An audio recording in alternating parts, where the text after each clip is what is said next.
Good afternoon. My name is Florence Stallard, and today I will be doing a 10-minute video on flavoring agents and flavoring enhancers. Now, before we can go into what a flavoring enhancer is or what a flavoring agent does, we have to go to the root of it, which is flavor. Now, to define flavor, it is a sensory impression of a food or substance and is determined mainly by the chemical senses, taste, and smell.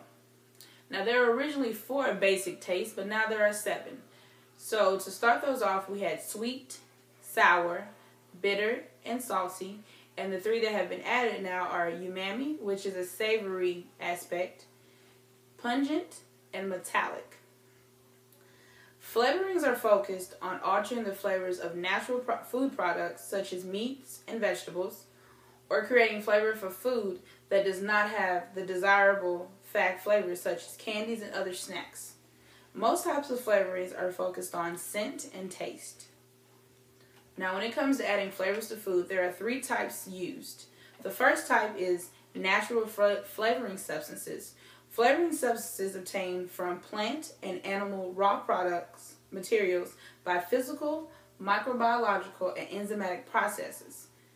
They can either be used in their natural state or be processed for human consumption, but cannot contain any nature identical, or artificial flavoring substances. The second type that is used is the nature identical flavoring substances. These flavoring substances that are obtained by synthesis or isolated through chemical processes, which are chemically identical to flavoring substances naturally present in products intended for human consumption. They cannot contain any artificial flavoring substances. The third type is artificial flavoring substances. Flavoring substances not identified in a natural product intended for human consumption, whether or not the product is processed.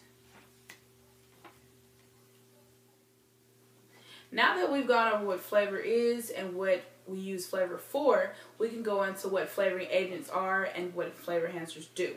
So to define what a flavoring agent is, it is substances added to food and to medicine to improve the quality of taste. For a flavoring enhancer, it enhances the flavor of a food product, although they themselves have no distinct odor or taste and concentration used. So one commonly used enhancer would be MSG, which is also known as monosodium glutamate. It emphasizes on the 5th taste, which is umami. This is the most common flavor enhancer. It gives you that meaty, chickeny taste. It promotes sensory receptors. The L-glutamate is a naturally occurring isomer. It has flavor enhancing properties. MSG is also used in frozen, dehydrated, or canned food, meat products per se, and fish products as well. It was introduced to Japan in 1908 and came to the Western countries in 1970. The good sources of the glutamic acid include wheat, gluten, casein, soy flour, and yeast.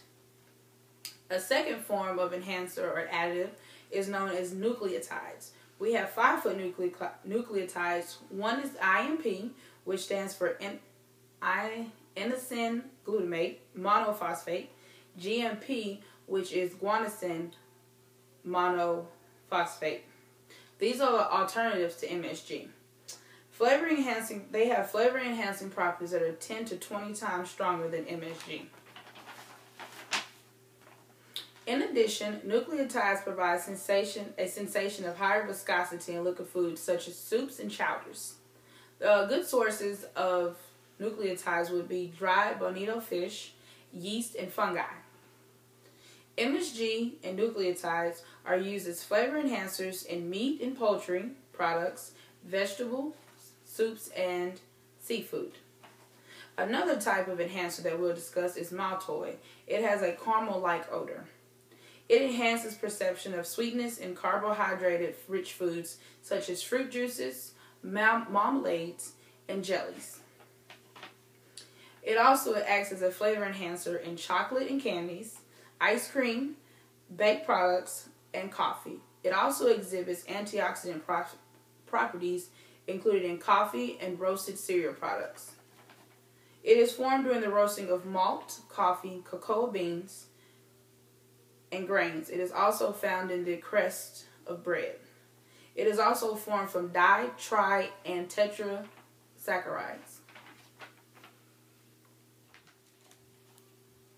Now, when it comes to trying to specify what an agent is compared to an enhancer, here's what you can use. So when it comes down to smell, those are the ones that focus more toward agents because chemicals are used in this case. So many flavorants consist of esters, which are often described as being sweet or fruity. So one chemical that we use to get an aroma is diacetyl, which gives you the buttery smell. Then we have isoamyl acetate, which gives the banana aroma.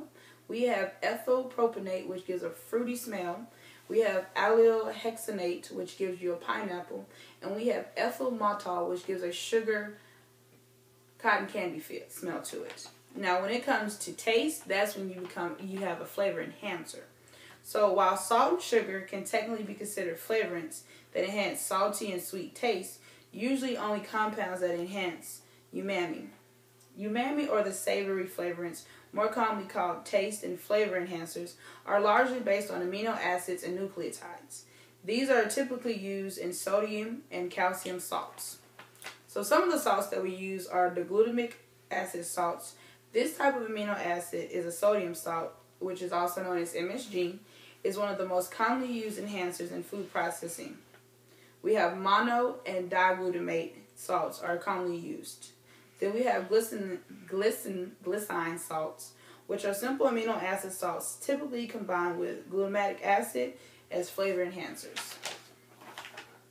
We also have guanylinic acid salts, which are nucleotide salts typically combined with glutamic acid as flavor enhancers. Then we have inosinic acid salts, which are nucleotide salts created from the breakdown of AMP.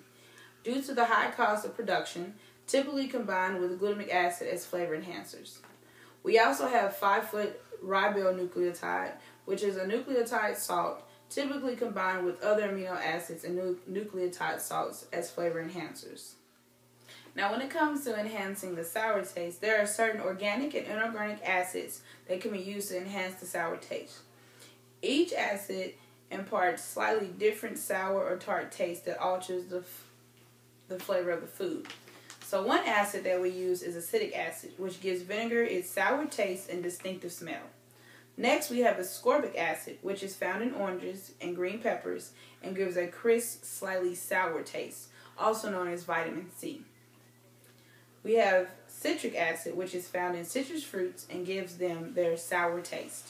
We have lactic acid, which is found in various milks and fermented products, gives them a rich tartness. Then we have phosphoric acid, which is used in cola to give them its acidic taste. Now, when it comes down to color, some believe that it does not have an effect on the flavor or the taste of the product. Well, this effect is believed because of the cognitive expectation. So if you see red, someone might think it's cherry. If you see orange, someone might perceive that it's orange. And if you see purple, someone might perceive it as being grape. So those are some of the cognition expectations that people believe and feel that that's the flavor it will be. Here is the structure of the monosodium glutamate. This is also known as MSG. This is a very simple, non-complex structure here. Up next, we have the nucleotides, which has a more complex structure. It has 3 ring structures included on here. Then we have maltol, which is one simple structure, not complex at all. This includes my 10-minute presentation on flavoring enhancers and flavoring agents. I hope you enjoyed and learned a lot today. Thank you.